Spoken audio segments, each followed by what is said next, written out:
Hey everybody, welcome to another edition of My Car Shop. It's going to be another one of the Around the Shop episodes today. Did receive the sheet metal brake Sunday. Actually, it arrived and I got it out here in the shop on Sunday and it's sitting over there on the floor, but I haven't even had time to take it out of the crate yet. So that's what I want to do today. Just got a lot going on right now and just really trying to focus on specific things. Worked on the 74 Swinger yesterday because of some bigger projects we're trying to get done around the property here, and that's still sitting outside the door waiting for me to put the fuel pump on. But I thought I would give you another short Around the Shop episode today and get this sheet metal brake unboxed and assembled for you and let you take a look at it and see what it is. So another step forward in the reorganization and getting the metal shop set up here at My Car Shop. Hey, thanks for joining us.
Okay, so we have a sheet metal brake.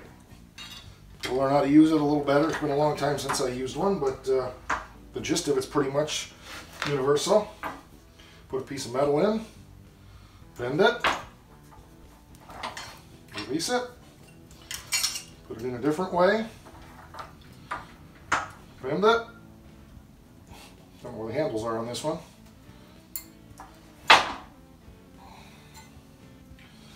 Voila, it's just like that.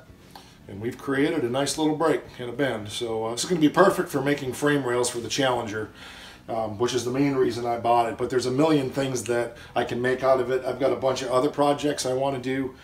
So between this and the bead roller, I'm going to be able to make some pretty amazing stuff here. So everything's not tightened down yet. I got to do that. Becky said she'd help me get that done when she's home. She's got to work late tonight, so in the next couple days. But so I'm going to leave it hanging on the cherry picker for now, and let's wrap this episode up. Okay, so that's going to do it for this episode. A little bit of what's happening here around My Car Shop with the shop equipment and the upgrades that we're buying. So as soon as I'm up to it, I want to get out here and get some of this stuff moved and cleaned up. I'm dealing with a little bit of physical challenge yet, so I'm limited in what I can do, but we'll get there hopefully soon. And so thanks for watching this episode. If you do me a favor, spread the word. If you enjoy this show, tell other people. Make sure you subscribe, have them subscribe, hit the little bell so you get the notifications so you know when a new episode comes out. Otherwise, make it a great week for yourself and rock on.